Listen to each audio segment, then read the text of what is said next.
Buenos días, buenas tardes, buenas noches. Soy Fernando RC del grupo Radio Cómplices y estamos a martes.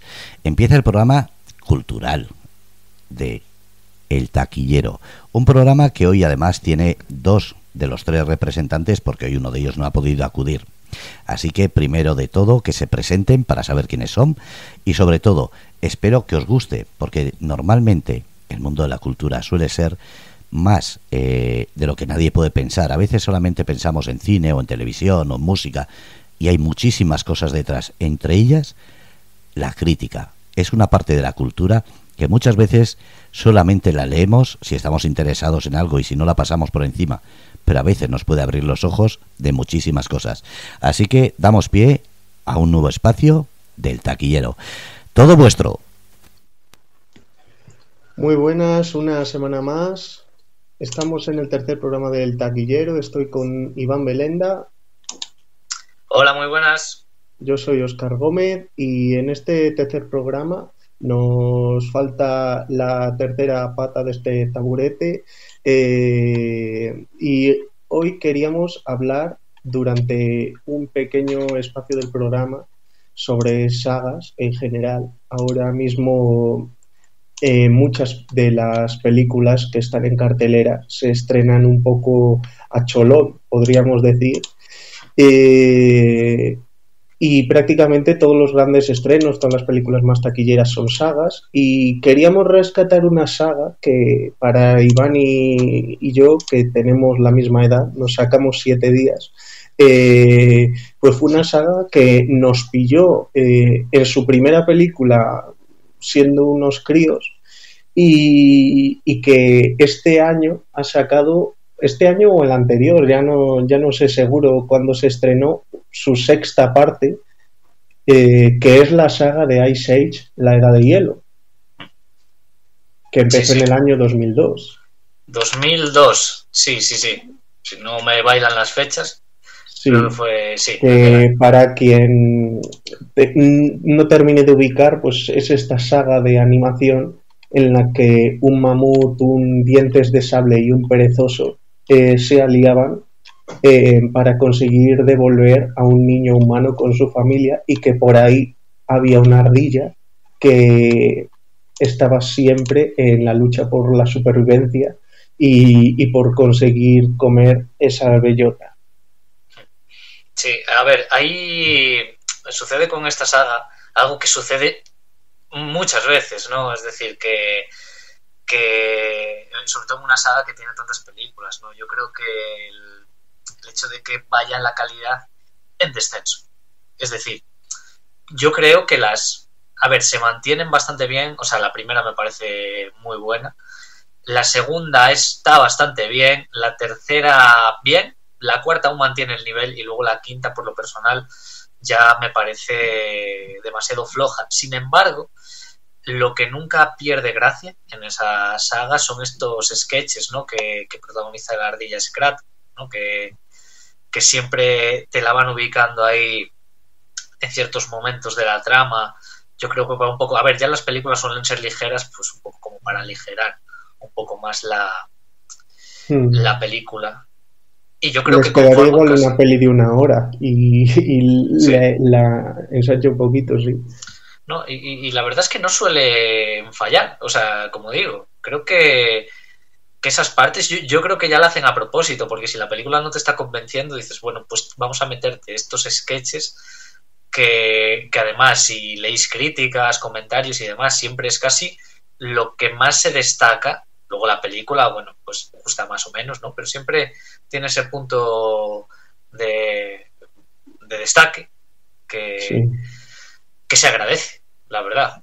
Al personalmente creo que... sí. Adelante, no, que personalmente iba a decir que en la quinta es lo que más es casi lo que más me gusta, lo único que me gusta de la película. Lo dicho, quiero decir, que veáis un caso, ¿no? de esta película que te puede no gustar y esas partes pues formar como una especie de oasis dentro de la peli. Sí, y yo iba a decir que es que esa ardilla, al final me parece, de los personajes que han aparecido en el siglo XXI, es como la Pantera Rosa o los Looney Tunes. Es el personaje de sketch que yo creo que más puede recordar esta generación y que es propio del siglo XXI.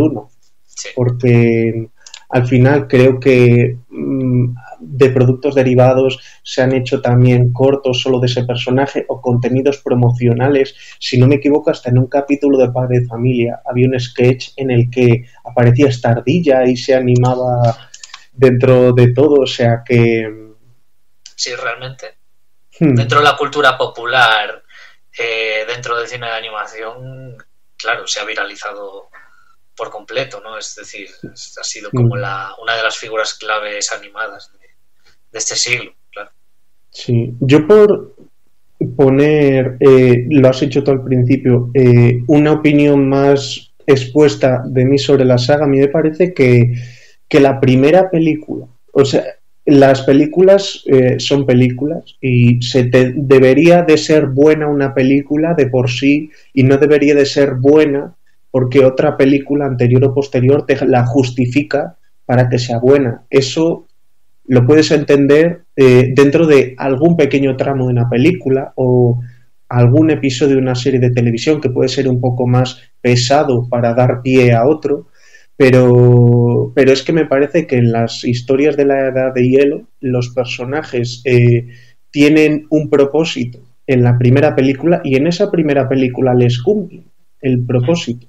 Y se tiran las otras 4 películas pues siendo unos peluches que reaccionan un poco a lo que les vaya viniendo y entre ellos pues van apareciendo otros personajes y demás. De hecho, hemos hablado de 6 películas, antes Iván ha hablado de las 5 y yo he nombrado que había 6. Uno de los personajes... que era secundario en varias de las anteriores, que se llamaba Book, es el que ha protagonizado esta sexta, que ahora sí que estoy viendo, que lo he querido asegurarme, que se estrenó en el año 2022 directamente en la plataforma de Disney Plus y que no convenció demasiado. Ese personaje a mí, en la quinta película, es, junto a la ardilla, el que más me gusta por una escena. Me parece que tiene una escena en la que canta una ópera mientras se enfrenta a seres gigantescos, no deja de ser pues una comadreja o una cosa del estilo, y estos personajes nuevos al final son lo único que tiene la película para que tenga algo de vidilla en sus secuelas. Claro. Recuerdo en la quinta, en el contenido promocional, pues van poniendo imágenes de los animales y en sí el único animal nuevo que se incluía en la película era como una especie de llama y luego tú veías la película y esa llama salía en 4 minutos en pantalla porque ya no se les ocurría qué podían meter más en la saga. Sí, bueno, yo esto de la promoción engañosa no es una saga, pero de hecho es una única película, pero es que me ha venido a la mente una que se llama La leyenda de Ronin, creo que era, en versión original era 47 Ronin, que era una que protagonizaba Keanu Reeves, que en el tráiler y en el póster sale un tío todo tatuado y tal, que dices tú, muy llamativo, tal, y luego en la película sale, yo creo, 10 segundos contados, y es así como... En otro caso, quiero decir, esta es una película individual, pues ¿cómo promocionas una película de samuráis con Keanu Reeves? Pues añadiéndole también porque esto fue antes de John Wick, entonces de aquellas Keanu Reeves sí es verdad que no tenía tanto tirón. Claro, ya había pasado tiempo de Matrix, está un poquitín pegado al personaje. Pues respecto a esto, hoy me ha pasado que pues no sé qué partidos debieron de jugarse, pero me he metido en Marca a ver unos resultados y he visto que estaban anunciando, pues no sé qué plataforma era, y anunciaban, y había una imagen de Harrison Ford, y digo, ¿qué película están anunciando? Apocalipsis Now. Y digo, joder, yo creo que nunca se me había ocurrido que nadie vaya a promocionar Apocalipsis Now diciendo sale Harrison Ford. No sé si sale 2 minutos al principio de la película, que además hace un papel de secretario. Sí, no y sale mucho. dice hola y ya no vuelve a salir porque no le conocía. Bueno, había hecho la de Star Wars, pero igual cuando se hizo ese rodaje todavía no era ni famoso. Ya se me va un poco la fecha, No, pero sí, Star Wars, el episodio 4, la original es del 77, Apocalipsis Now del 79. Hombre, sí que tendría su punto de famosillo y tal, pero vamos, quiero decir, no con tanto tirón. Entiendo que Apocalipsis Now, también es verdad que Apocalipsis Now tuvo un rodaje infernal y tal, y de hecho yo creo que incluso cuando lo escogieron a Harrison Ford para hacer ese cameo, yo creo que tampoco tenían en cuenta la repercusión que en el momento del estreno iba a tener, pero ahora podría ser casi como un cameo de lujo, ¿no? Me estaba acordando de otra película que sale un actor súper famoso y tampoco sale demasiado, que es Robert De Niro en Brasil. Oscar, tú la tienes más reciente y tal, que pues se me venía un poco a la cabeza cuando, sí es verdad que sale más que Harrison Ford en Apocalipsis Now. Sí, pero como sale casi siempre con la cara tapada, es que claro, casi ni le reconoces. Sí. Pues con planos muy amplios, además los escenarios más grandes y tal. Bueno, por volver a Ice Age, a mí hay una cosa que me parece que, bueno, por ciertos grupos de personas obviamente es conocido porque tampoco puedes descubrir América en ese sentido, pero Blue Sky al final fue la primera película que hizo un estudio de cine que desapareció hace poco como tal, con ese nombre, pero que fue durante cerca de 20 años uno de los estudios de animación más fuertes que había en la industria de Hollywood, que era Blue Sky Studios, que aparte de esta de Ice Age, pues estrenó la película de robots, hizo las de Río, que de una especie de ave gigante azul en Brasil, hizo una película de Charlie Brown y Snoopy. Bueno, tuvo como 20 años, un poquito menos, haciendo películas y, a ver, yo creo que a nadie nos parece las películas más grandes que han visto, pero claro, sobre todo esta de Ice Age y la de robots y tal, que tú y yo pues igual íbamos como por 10 años o por ahí, pues yo sí que son películas que recuerdo ver en el cine de pequeño y salir contento. Sí, bueno, yo Ice Age la vi las dos primeras en el cine. Robots no la vi en el cine, la vi en casa, pero también es una película que yo creo que está como ciertamente infravalorada. Creo que es una película muy divertida y todo lo que... Como plasma su mundo, yo creo que es todo muy interesante y tal. Pero vamos, a ver, el filón de Blue Sky ha sido la saga de Ice Age. Sí es verdad que luego tiene las dos de Río, la última que hizo era esta de Espías con disfraz, que estaba divertida. Vamos, que es un estudio que igual, a excepción tal vez de estas que hemos mencionado, de Ice Age, las primeras, Robots, tampoco es que haya hecho películas de una envergadura tan grande respecto al tema de la calidad y tal, pero vamos, que siempre fue un estudio de películas bastante correctas. ¿No?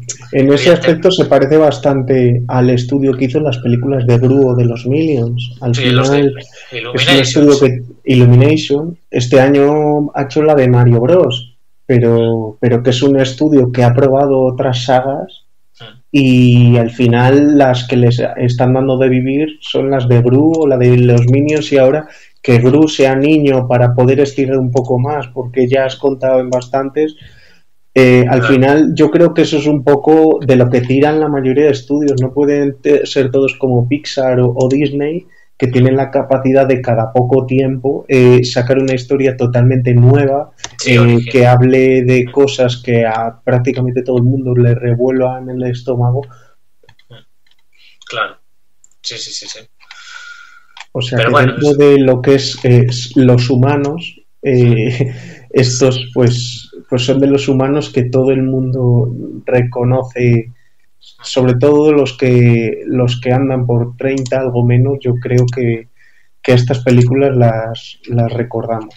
Bueno, y también los comienzos de DreamWorks Animation, que claro, yo creo que era porque hablamos de Pixar y de Disney, pero ya está por ahí DreamWorks y tal, claro. DreamWorks empezó muy fuerte con Hormiga Z, con El Príncipe de Egipto, pero luego ya, y hablando ya, relacionándolo con temas de sagas, es Rec. Rec fue, encima es que fue una película rompedora a todos los niveles, ¿no? Esta película, ¿no? de animación que se acerca mucho a Pixar en el sentido de que traslada un mundo que pueden ver los niños, pero con un trasfondo mucho más adulto que otras películas de animación. Eso funcionaba muy bien en las dos primeras. Yo creo que luego a partir de ahí, pese a que seguían metiendo guiños y tal, que podía captar el público adulto, pues como que pasa lo mismo, ¿no? Baja el nivel un poco, ¿no? Ya no, el factor sorpresa se pierde. Pero luego lo han vuelto a revitalizar un poco con El Gato con Botas, ¿no? Perteneciente también a la saga, spin-off, que la segunda parte ha sido todo un boom a nivel de críticas, la primera no tanto, pero la segunda que aparece 11 años después de la primera, como que vuelve a mantener un poco la llama de esta saga que se comentaba hace tiempo que leí la noticia, entonces yo no sé cómo está el proyecto, que estaba una quinta película de Shrek en marcha. Sí, yo creo que eso es un rumor desde hace 10, 12 años, que se iba a hacer una quinta parte de Shrek. Yo creo que eso, que al final ese tipo de sagas empieza a patinar porque si tú tienes unos personajes y la gente se enamora de los personajes más allá de su diseño por la aventura que les llevan y ya en un momento esa gran aventura cierra ese arco, pues lo de ir construyendo otro arco distinto y aún así seguir siendo una película infantil, porque son películas infantiles, que es muy difícil. Es difícil pensar en personajes de cine o de series infantiles que hayan podido durar mucho tiempo teniendo desarrollo, porque me estoy acordando ahora de Son Goku. Son Goku al final su desarrollo es que iba cumpliendo años. Él era bastante igual en todas las etapas de su vida. Sí. En cuanto a... Creo que es un poco injusto lo que he dicho, porque hay más historias en ese ejemplo, pero bueno, que yo creo que se entiende que cuando una saga... Toy Story, en ese ejemplo, yo creo que es un logro que que la mayoría de personajes tengan cosas que contar. Y de hecho, en todo un Toy Story, Buzz Lightyear en su cuarta parte se notaba ya que tenía poco que decir. Y será de los personajes más grandes del cine de animación que ha habido. Sí. Mira, has hablado de Toy Story, bueno, Óscar ya lo sabe porque en algún momento ya se lo habré contado y tal, pero es que es verdad que las 4 películas, o sea, la peor es buenísima, o sea, para mí la peor es buenísima y diría que es la 2 y me parece tremenda. El resto me parece, incluso la cuarta, que mucha gente, hubo cierta polémica, sobre todo porque también lo hemos comentado algunas veces, aquí no, pero varias veces lo hemos repetido en el podcast y tal, que la cuarta de Toy Story fue un poco bastante criticada, ¿no? Porque aquel año se había estrenado Klaus, la película de animación española y tal, y no se llevó el Oscar y tal, porque se lo dieron a Toy Story. Normalmente los Oscars suelen darle casi a Pixar siempre el Oscar, pero en ese caso a mí me parece merecidísimo, porque además es una película que nadie pide, pero que igualmente, aunque nadie pida, el resultado final es glorioso, y además tiene doble mérito porque llega a partir de, o sea, llega la cuarta después de la tercera, que para mí es una obra maestra del cine de siempre. O sea, la tercera de Toy Story es de mis películas favoritas, y lograr que una cuarta parte que a priori no tenga sentido, no solo la propia película se lo dé, sino que emocionalmente, que ahí también entra la parte subjetiva, sea os llegue tanto, ¿no? Sea tan emotiva y que no falle, no sea ni edulcorada ni facilona. No sé, a mí me parece... Porque eso con respecto al personaje que es Iván es importante, porque Iván el azúcar le quema por el cuerpo. Sí, la verdad es que las películas que son demasiado edulcoradas, a ver, me pueden gustar más o menos, pero siempre tuerces la nariz, ¿no? Un poquito, sí. Sí. Pero bueno, ¿tenías alguna otra saga en mente? Yo tenía pensado hablar de una. Adelante. Vale. Como estamos en época estamos en octubre, ¿no? La Spooky Season, como se llama y tal, que ahora todo el mundo se ve bastante cine de terror, bueno, todo el mundo, mucha gente se ve más cine de terror. Aprovechando que está en cines, sí que me gustaría dar un repaso a la saga del Exorcista, porque ahora está en cines la supuesta secuela oficial, ¿no? Es decir, la dirige David Gordon Green, que hace unos años volvió está haciendo la misma jugada con El Exorcista. Hace unos años revitalizó, digamos, la saga de Halloween, cargándose a todas las secuelas que tenía, que si no me equivoco eran 8 en total, contando la primera, y hizo una trilogía con yo creo que Halloween eso. Igual eran más, ¿eh? Es que me suena que eran muchas, y ya en el año 2009 hicieron 2 más de otra persona que de por sí ya las iniciaban. Sí. Bueno, muchísimo. A cholón, efectivamente. Y bueno, la jugada no le salió tan mal. Por lo personal, las dos, la que sería la segunda y la tercera, están bien. La última creo que juega con un concepto muy interesante, pero al que le falta un desarrollo algo mejor. Sé que a Óscar la tercera sí que le gustó. Tampoco es que la cuarta, la tercera parte de esta trilogía, sí, la cuarta, la última. Es que esta forma de hablar, para querer ser correcto, cuando se quiere revitalizar algo, pero que tú dices, pero si en verdad es que todas están existiendo, añadir el concepto canon, que es un concepto que se usa mucho, por si alguien no lo conociera.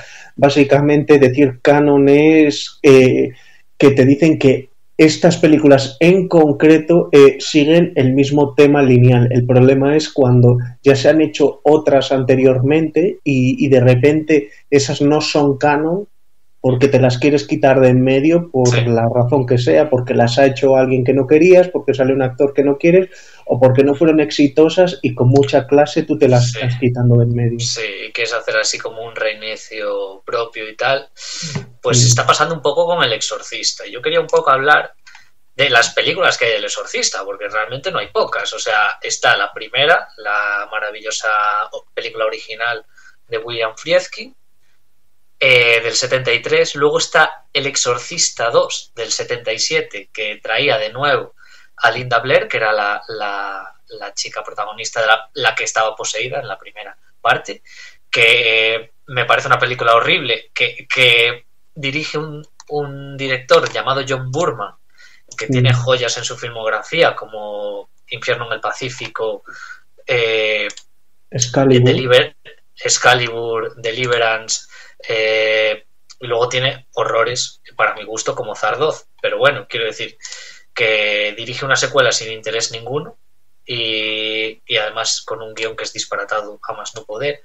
Y luego, 13 años después, en el 1990, se estrena la tercera, que yo la debí de ver hace unos 3 años o por ahí, y es muy sorprendente. Es muy sorprendente teniendo en cuenta que es una película que tampoco tiene unas críticas muy, muy buenas, y me parece más que digna. En esta película volvía el que ya trabajó en la primera, William Peter Blatty, que era el escritor del libro del Exorcista, y también creo que había coescrito la primera, o había tenido labores de producción, y rescata un poco a quien era el padre Carras, interpretado por Jason Miller. Es que el padre Carras a mí me pareció uno de los personajes más interesantes del cine de los 70. Yo creo que es un poco extraño que en perspectiva una persona de una generación como la mía entienda si el cine de los 70, pero yo creo que el cine de los 70 probablemente en cuanto a personajes complejos, bastante grises en sus motivaciones y demás, fue la gran década en el cine de Estados Unidos. Y este personaje en concreto, más allá de que por mucho que haya la niña o el gran exorcista que es Max von Sydow, que es el que está protagonizando el cartel tan famoso, el padre Carras a mí me parecía un personaje en concepto rarísimo, un cura ateo, boxeador, que hace evaluaciones psiquiátricas y tal, que no tienen nada por lo que vivir, que me pareció un personaje muy redondo. Sí, además es como el protagonista que no sabes que es el protagonista, porque es lo que dices, es decir, el que recuerdas el cartel, recuerdas igual quién interpreta el personaje que está en el cartel, Max von Sydow, recuerdas a Linda Blair como la poseída, pero como que el padre Carras queda por ahí un poco... realmente parece un secundario, y de hecho yo no sé si en los créditos debe estar el tercero o el cuarto, y realmente es casi el protagonista de la película. Yo también coincido con que creo que es un personaje interesantísimo y de hace 50 años era extraño. O sea, era extraño que estuviese escrito, desarrollado de esa forma. Pues en esta como que se recupera, en la tercera, que realmente es una película policíaca, en la cual un detective interpretado por George Scott, uno de los grandes actores clásicos, ¿no? Lo hemos visto en Patton, ¿no? En la película del General Patton, en Teléfono Rojo volamos hacia Moscú. Bueno, pues aquí era un policía que está investigando una serie de asesinatos, claro, que tenían como un aspecto, había aires demoníacos detrás de ellos. Y me pareció una película interesantísima, infravalorada, que bueno, ahí como que se cerraba un poco la trilogía del Exorcista. Luego llegó, si no tampoco me bailan las fechas ahora, en 2004, Paul Schrader, el director de El contador de cartas, guionista de Taxi Driver o director de El Reverendo y tal, dirige una precuela que contaba como el primer contacto con el demonio al que luego se enfrenta el personaje de Max von Sydow en la precuela interpretado por Stellan Skarsgård, que realmente es una película que se hizo, vieron los productores, no les gustó, la tumbaron, llamaron a Renny Harlin, director de Máximo Riesgo, La jungla de cristal 2, Deep Blue Sea, para rehacer y hacer como un poco más comercial la película, y se hizo la película, fue un fracaso tremendo, y entonces a Paul Schrader le permitieron sacar su versión. Muy diferente. Estoy mirando a ver cuál de las dos he visto, porque yo sé que he visto una, pero ya no me acordaba cuál de las dos. La que yo vi de Paul Schrader. La de Paul Schrader, que era más dramática, o sea, que se metía un poco más en el personaje principal. La otra, rememorando una cosa que me dijo Dani el otro día, era un circo, básicamente. Era una película de terror convencional, gore, y la de Paul Schrader era como más cerebral. A mí no me gusta ninguna de las dos, porque además, o sea, creo que Paul Schrader, entiendo el concepto que quiere trasladar, pero me parece una película bastante aburrida. Sí, y esa película además, en el segundo programa, en el último programa, hablamos sobre los efectos especiales. Sí. Pues esta película, que como dice Iván, se estrenó esta versión en concreto en 2005, pero la anterior en 2004, tiene unos efectos especiales horrorosos, pero ya no horrorosos de que ahora se vean mal.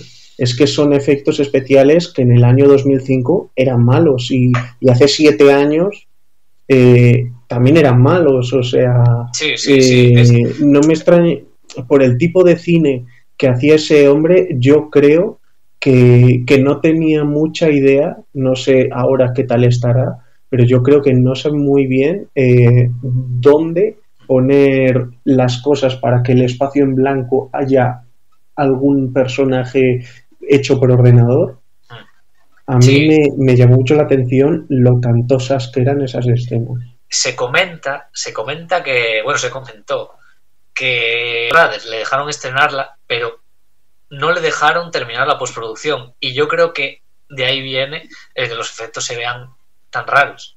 No sé, es una cosa un poco extraña lo Sí, que es que hay sucedió. unas películas que tienen unas que nosotros las vemos y dices, joder, esto, ¿qué tal? Y te pones a escarbar y ves que hay una historia bastante desarrollada de por qué, otro ejemplo que me viene de una película igual más conocida que es Spider-Man 3.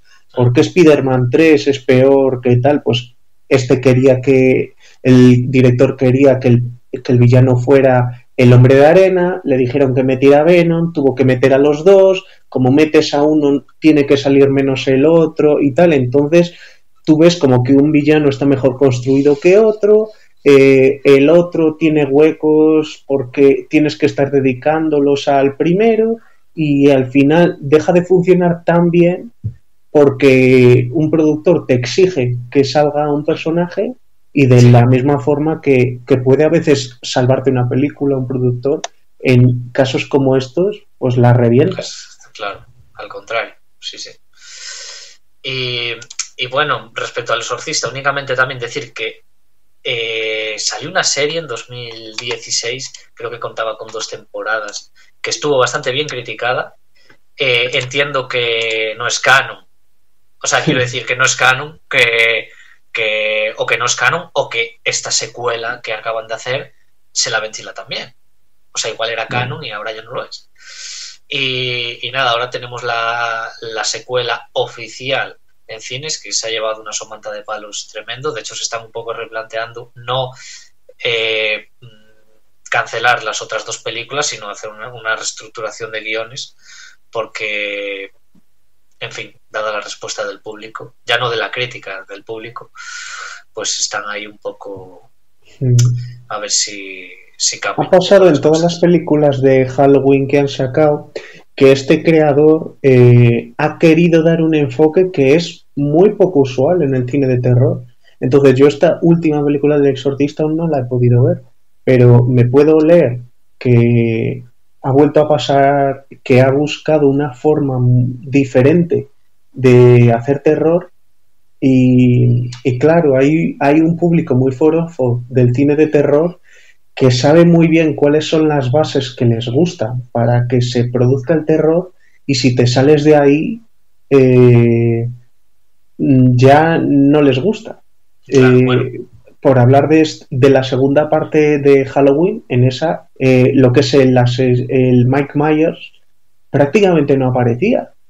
Y entonces había una escena que para mí es una escena bastante sorprendente porque la película está siendo hasta entonces bastante soporífera en la que el pueblo se revela como los asesinos y no tanto lo estoy tirando muy por los aires, pero como que hay mucha gente en ese pueblo que ha llegado a la psicosis por el miedo de estar conviviendo con la leyenda de ese personaje durante tanto tiempo.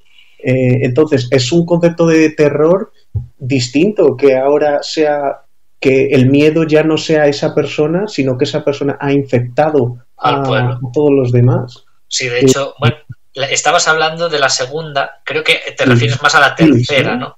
La segunda que estrenaron de la trilogía de este señor. Sí, la tercera, según la cronología que inventaron tras descartar las 5 anteriores. Sí, que además esa cuenta con una escena, una secuencia maravillosa, que es precisamente la que involucra al propio pueblo, que va a buscar a una persona que creen que es el Michael Myers y se forma como una especie de jauría humana contra un inocente, básicamente. Y creo que esos conceptos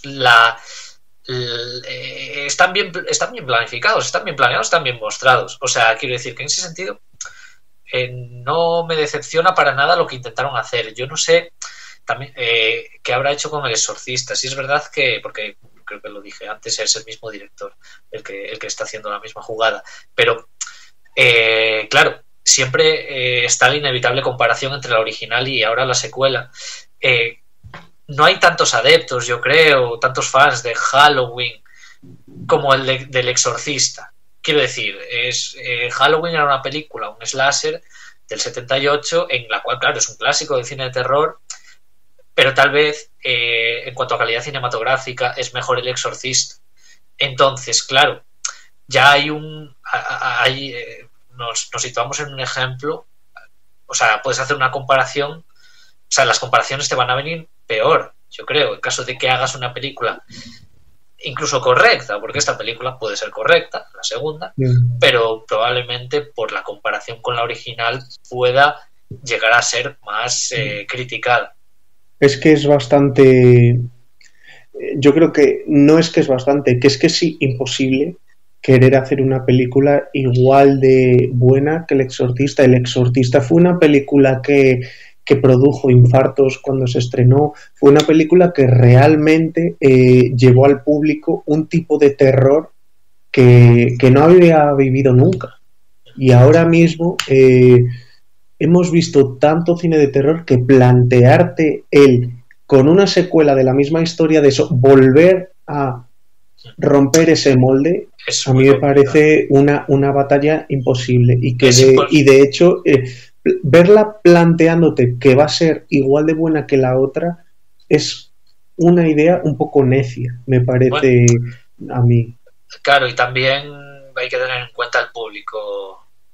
El público ha cambiado, es decir, ya no sorprende tanto. Quiero decir, igualmente, de hecho, probablemente, igual aquí me estoy tirando a la piscina con este comentario que voy a hacer, pero probablemente mucha gente disfrute más, mucha gente de entre 15 y 25 años, disfrute más esta segunda, porque igual se establece más dentro de los cánones actuales del cine de terror que la original. O sea, quiero decir, hay mucha gente, hace años ya, amigos y amigas que habían visto El Exorcista y no les había gustado, como vieron El Resplandor y tampoco les había gustado, porque es otro tipo de terror al que te tienes que... Quiero decir, no puedes verlo con los mismos ojos igual que ves una película de terror actual, porque ahí los efectismos que existen ahora en la mayoría de las películas de terror, de aquellas o no existían o se mostraban de otra manera. Es decir, no había esos golpes de sonido tan bruscos, que es lo que a la gente le divierte en general. Bueno, en general, una gran parte, ¿no? Creo que el género, por así decirlo, actualmente, como es diferente, pues eso es más difícil. Es más difícil igual que te asustes viendo Tiburón ahora. E incluso, no, estaba pensando Tiburón, El Exorcista. A ver, El Exorcista tiene escenas que, claro, te pueden entrar la risa, pero luego tiene detalles que a mí me parecen muy perturbadores. De hecho, la primera vez que la vi estaba incomodísimo porque si habéis visto El Exorcista sabréis que ahí William Friedkin introduce imágenes subliminales a lo largo de la película, de la cara del demonio o tal, no sé qué, que a mí, yo mientras la estaba viendo tenía un mal rollo, un mal cuerpo, se me estaba poniendo tremendo, y eso es muy... Que al final esa imagen que mostraba del demonio no era muy diferente a un poco cuando se veía el rostro de Darth Vader, porque era un rostro blanco sobre un fondo negro, me quiero decir, pero yo creo que al final aún todavía pasa, pero yo creo que se entendía como que El Exorcista era una película de terror, pero dentro de eso tenía muchos géneros dentro de la película, igual que tiene Tiburón. De hecho, Tiburón se considera una película de terror, pero quien ha visto Tiburón los últimos 30 minutos, a mí me recuerda más de aventuras. Y aún El Viejo y el Mar, por ejemplo, porque al final es una lucha de unas personas en barco y es una lucha de aguante. Y esta otra pues arranca casi como una película de aventuras. El prólogo podría ser de una película de Indiana Jones, mucho de drama familiar, efectismo. De hecho, hay dos escenas en El Exorcista que son efectistas y que hasta se ven un poco raras dentro de la película, que una de ellas de hecho es de las más famosas, que es cuando la niña gira por completo su cabeza, y la otra yo creo que es cuando la madre está en el sótano y al llegar a una zona del sótano ella va caminando con una vela y de repente parece que se ha disparado un lanzallamas en la vela esa. Pues Sí. son como escenas muy sobrenaturales, y esto, que es un terror muy terrenal, y precisamente como es fantástico en un mundo terrenal da más miedo. No se ha comprado el que es viable la fantasía en esa saga. No es como Expediente Warren, que tú ya asumes que hay seres, que hay cosas de esas que se mueven y tal, puedes hasta manipularlos a tu favor. Aquí no se plantea nada de eso. Y yo creo que ese es el terror, y por el hecho de que la fantasía haya crecido tanto, las historias de fantasía, hayamos visto tantas, ya una película que te muestra una realidad así, si te enfrentas ahora por primera vez a ello, te impacta menos. A mí, de hecho, la primera vez que vi El Exorcista no me impactó demasiado, y luego es cuando la he vuelto a ver cuando la he empezado a apreciar realmente como lo que es. Claro. Uh-huh. Y bueno, si es un poco lo que hemos hablado hoy de sagas, que hemos cogido estas dos, también queríamos hemos estado hablando de películas más recientes, más clásicas y tal, pues básicamente queríamos como tirar un número al azar de los años desde que existe un cine más narrativo hasta la actualidad, y según el año que sea, que yo le voy a dar aquí a un botón aleatorio, hablamos un poco del cine que se estrenó durante ese año, y voy a tirar a ver qué año sale, y me ha salido el año 1968. Me ha salido un año muy parecido al del Exorcista. Bueno, 5 años antes. Sí, sí. Sí, a mí, mira, de primeras de ese año me viene a la mente que se estrenó la película del Planeta de los Simios, la primera película del Planeta de los Simios, que es a mí es una saga que me encanta, la del Planeta de los Simios. La trilogía que hicieron en los últimos 10 años me parece chulísima. Sí, bueno, habíamos comentado un poquitín la semana pasada acerca de los efectos visuales de esa trilogía, ¿no? De la captura de movimiento que se hace, que es espectacular, y hacen algo, bueno, El Planeta de los Simios me parece una película maravillosa, con un final que no voy a spoilear porque al final pero yo creo que es uno de los spoilers más famosos de la historia del cine. Sí, a ver, yo también sale en la portada, vamos. Se sale en la portada, sí, pero bueno, por si acaso no voy a estropear la sorpresa. Pero las precuelas me parecen, ya no las secuelas, porque tiene, hablando de sagas y tal, ya es otra saga que debe tener como 4 secuelas, o 5, más el remake de Tim Burton. Las secuelas tampoco me llaman mucho la atención, pero las precuelas son como casi un ejemplo de cómo fue menos de 43 años después, creo que fue la primera, la del Origen del Planeta de los Simios fue 2011. Cómo estructurar de una manera tan coherente un poco el comienzo de lo que fue el Planeta de los Simios, y que emocionalmente, que es donde ganan esas películas, sean tan buenas.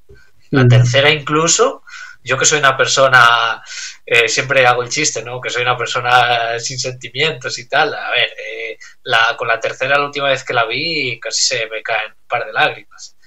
Entonces, la verdad es que muy bien. Y de aquel año, del 68, estaba pensando, 2001, Una Odisea del Espacio. También una de las grandes películas, grandes y polémicas películas de Kubrick. Por estas películas también que las amas o las odias. Yo recuerdo verla por primera vez con bastante miedo, porque claro, mucha gente a mi alrededor decía, película pesadísima, se me hizo eterna, y la verdad es que a mí no me pasó, ¿no? Es de estas películas que las ves hipnotizado por completo, y las 2 horas y cuarto que dura, más o menos, se me pasan volando. Se me pasan lentas pero no aburridas. Y sí que me parece una gran película. Hombre, es una biblia en cuanto al cine, claro, de ese tipo de cosas.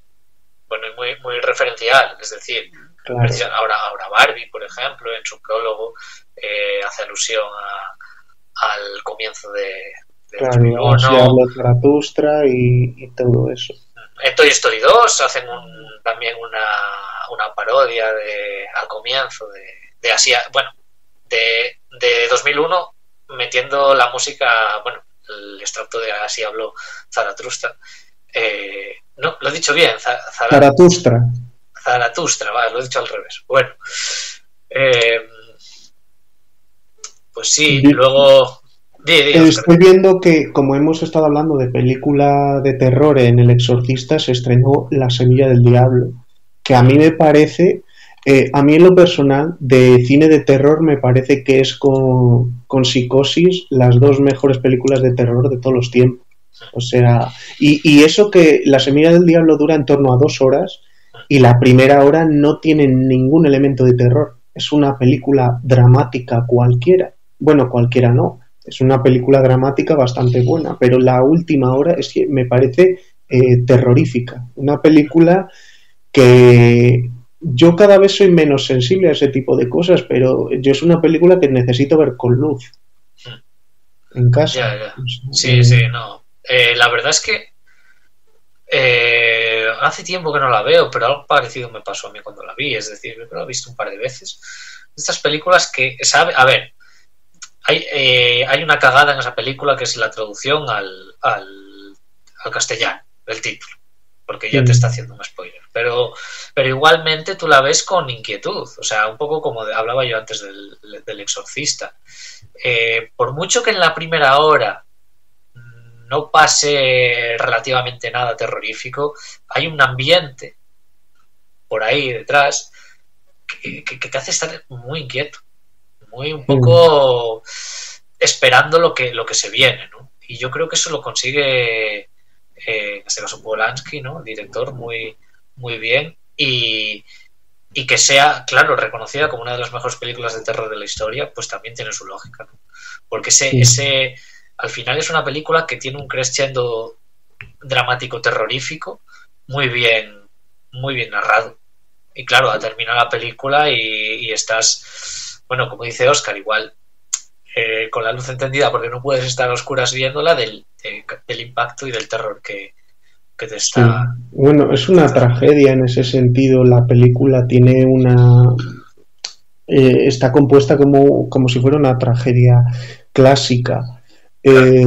Por volver a alguna otra película de estos años, a ver, hay muchas películas grandes, pero yo me quiero ahora parar un momento en Asterix y Cleopatra, porque al final Asterix son como unas historias que en muchísimas generaciones podemos estar hablando con gente que tiene 40 años más que nosotros y que también lo han flipado con esas historias.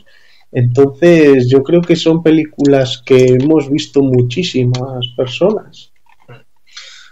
Bueno, las de Asterix sí, yo creo, ¿no? Además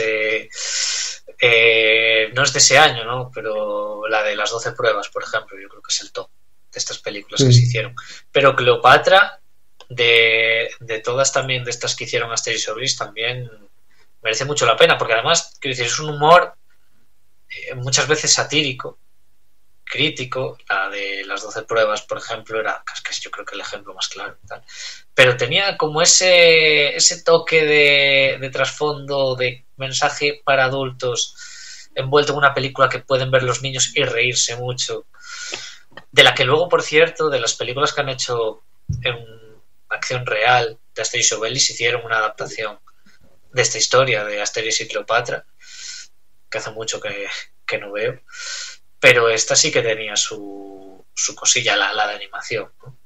Sí que era bastante interesante. Y luego estaba pensando otra película, ya no de animación, de aquel año, Hasta que llegó su hora, de Sergio Leone, el director de La muerte tenía un precio, El bueno, el feo y el malo, por un puñado de dólares. La que hizo con dinero, vamos, porque todas las demás habían sido con 4 duros, con casi los mismos actores haciendo personajes distintos, y aquí le dieron dinerete a Henry Fonda, que está espectacular como el villano, a Charles Bronson también, en esto antes de ser el vengador, el justiciero y tal. Y Jason Robards, que era a mí me parece el mejor personaje de esa película. Jason Robards me gustaba muchísimo cuando... Bueno, y Claudia Cardinale, claro, que al final yo creo que... A ver, yo si veo las películas de este señor de western, me acabo quedando con el bueno, el feo y el malo. Pero esta de Hasta que llegó su hora me parece que igual puede que en algunos momentos sea la mejor, pero yo en el general me quedo con esa otra. Bueno, yo es que... A ver, yo le tengo mucho cariño a La muerte tenía un precio, también porque es la primera película que vi de todas estas. Y además yo creo que la vi, pero bastantes años antes que El bueno, el feo y el malo. No me acuerdo por qué, pero tal. Y esta de Hasta que llegó su hora también me había parecido una pasada, porque además a mí el spaghetti western de este estilo me gusta un montón. Y claro, bueno, hay pues una ese cosa... estilo solo le ha hecho él, porque el otro spaghetti western que se ha hecho, pues hay alguna cosita suelta, pasable, pero... Bueno, Romero Marchant, director español y tal, había hecho algún spaghetti western por ahí que estaba bastante bien. Condenados a vivir. Sí, y no... de Django, por ejemplo, también está bien. Sergio Corbucci, sí, bueno, y Tarantino, pero Tarantino más lo parodia más que se introduce. Claro, y además la gracia era hablar del género cuando el género existe como género, no cuando alguien lo quiere rescatar 30 años después. Sí.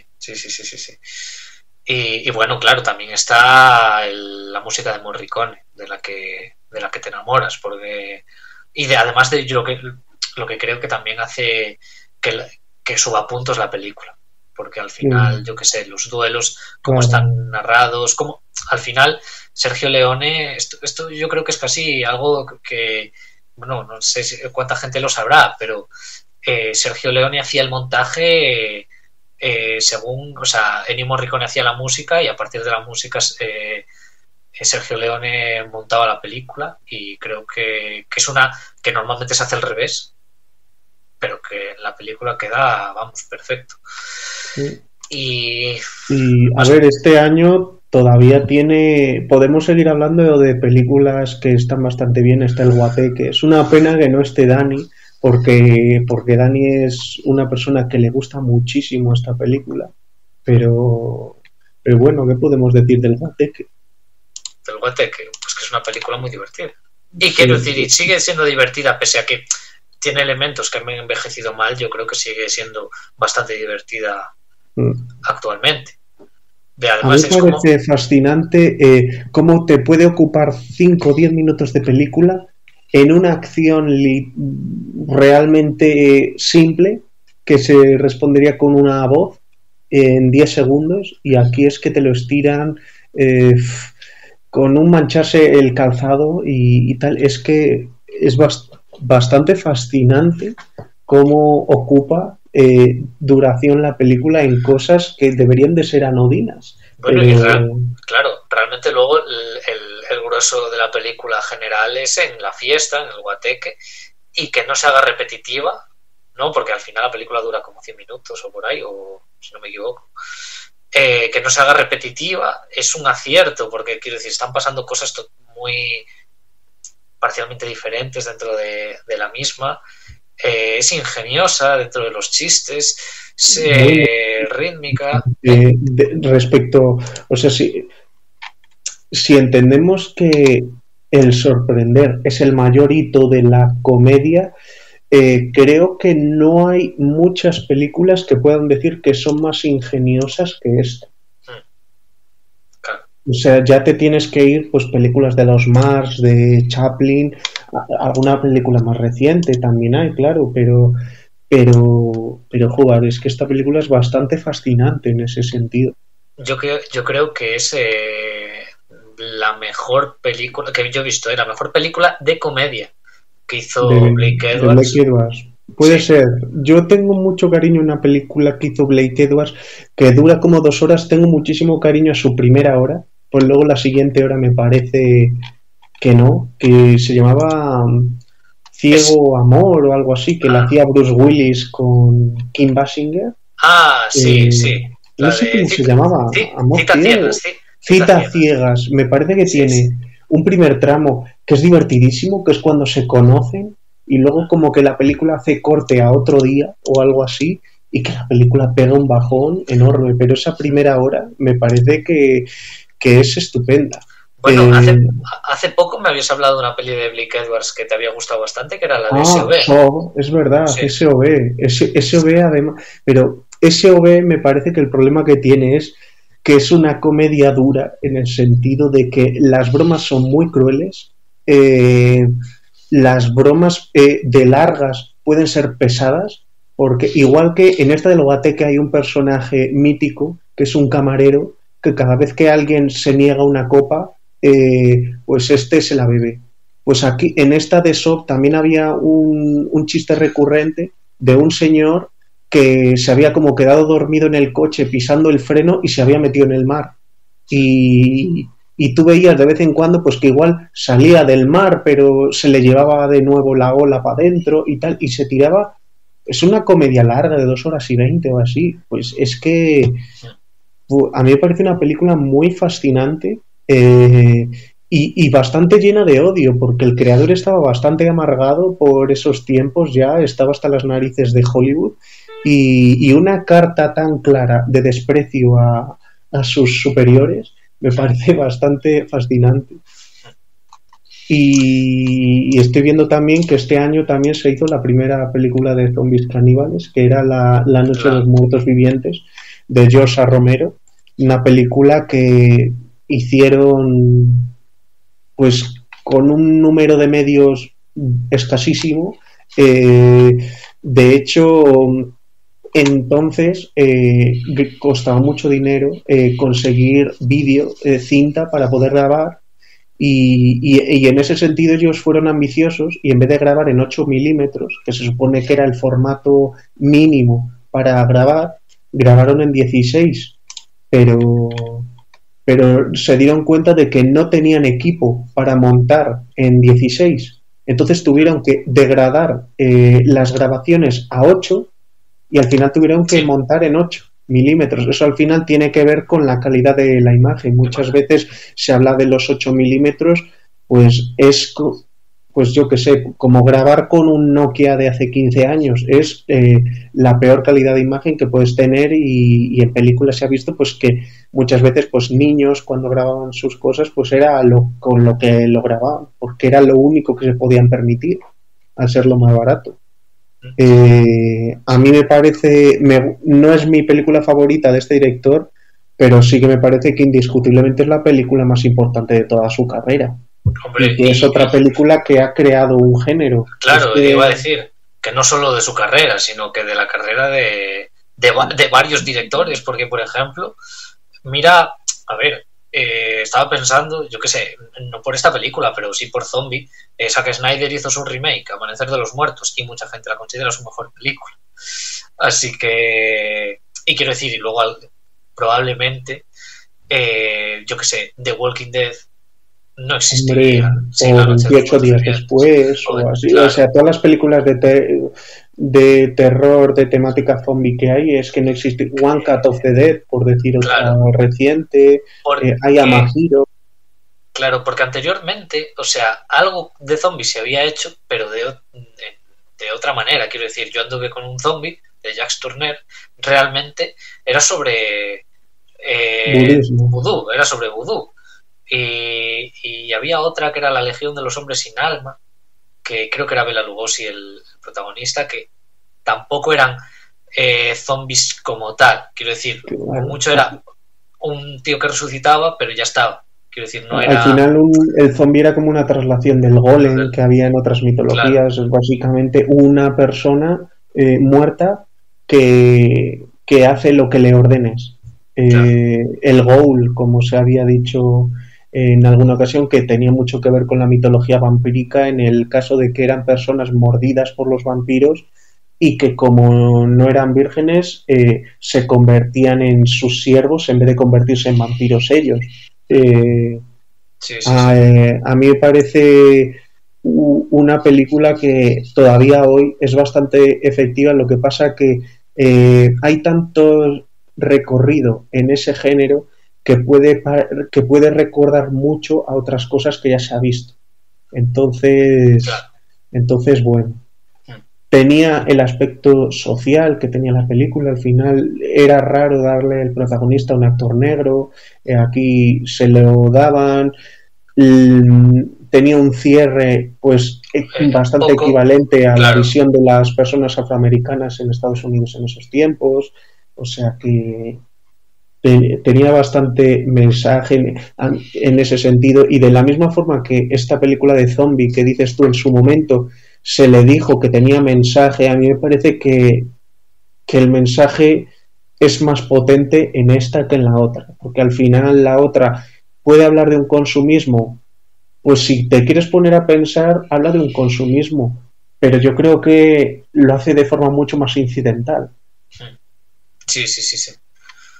Y bueno, por hablar de... Yo sí que querría decir, porque creo que más o menos todas las películas que hemos dicho son conocidas, pero hay una película de un director que, bueno, yo creo que sí que es conocido porque también aparte de director ha sido actor y ha salido, por ejemplo, en una serie en Dos hombres y medio, salió, por ejemplo, que es Peter Bogdanovich, que bueno, pues falleció no hace mucho y en ese tiempo hizo una película cuyo título original es Starjets y en España el título fue El héroe anda suelto, que a mí me parece una película que yo cuando la veía no podía hacer otra cosa que pensar en Grand Theft Auto y cosas así, porque ya lo hizo en varias películas y alguna de ellas creo que es mejor, como ¿Qué me pasa, doctor?, el hacer que dos personajes tuvieran dos tramas por su lado y llegado a un momento se juntaran y aquí pasa, y aquí le hace un homenaje a Boris Karloff, que hizo del monstruo de Frankenstein, y aparte lo mete como en una historia que tiene que ver un poco con actos terroristas directamente, porque iba a decir vandálico, pero ya si llega a cierta línea a la que cruzas ya es del otro tipo. Y a mí me parece una película bastante que merece bastante la pena ver, como varias de las películas de este director. Me parece que realmente merecen la pena porque porque es bastante gracioso muchas veces. Me parece que tiene un sentido del humor bastante ingenioso y luego también se pringa bastante en el drama y lo junta bastante bien las dos cosas. Sí, porque, a ver, no he visto esta de Un héroe anda suelto, pero sí que Peter Bogdanovich es un cineasta muy poco, no valorado, yo creo, pero muy poco conocido, como decías, porque además, a ver, es un director, bueno, era un director que tocaba muchos palos, era actor también, guionista y fue crítico de cine, y de hecho suyas son muchas entrevistas a directores famosos. O sea, quiero decir, si investigáis un poco la figura de Peter Bogdanovich, vais a ver como entrevistas a Hitchcock, a John Ford, a Howard Hawks también, bueno, directores clásicos y tal, siempre con puntos interesantísimos, ¿no? Que de hecho yo es que pensaba que por todo eso, ¿no?, por haber tratado con tanta gente de hace tantos años, yo pensaba que tenía más edad de la que tenía cuando murió, que aún tenía, o sea, igual no sé si tenía 80 y pocos años. 83, 84 años tenía, o sea, pero tiene pinta de ser el adolescente pesado que se arrimaba a todos los directores y tal a ver si alguno le hacía caso, porque para que con esa edad tan temprana ya tuviera la capacidad de haber hecho eso con toda esa gente, habla mucho acerca de lo pesado que debía de ser con estas personas, pero en el buen sentido de la palabra lo digo, no lo digo faltón, no digo... Sí. Pero además, y se comentaba también que es eso, que bueno, quiero decir, igual era pesado y tal, insistente y tal, pero que de cine sabía un montón, porque sí que hay reflexiones suyas sobre el cine muy interesantes, como las que actualmente, yo que sé, puedes decir Scorsese. Tú a Scorsese lo escuchas hablar de cine y dices, ostras, que lo que sabe este hombre, cuidado, Es decir, luego las películas, pues como todas, ¿no? Les puede salir mejores o peores. Pero cuando ves una película suya, sabes que está hecha, y esto lo extiendo por los Scorsese ahora, porque también va a estrenar Los Asesinos de la Luna.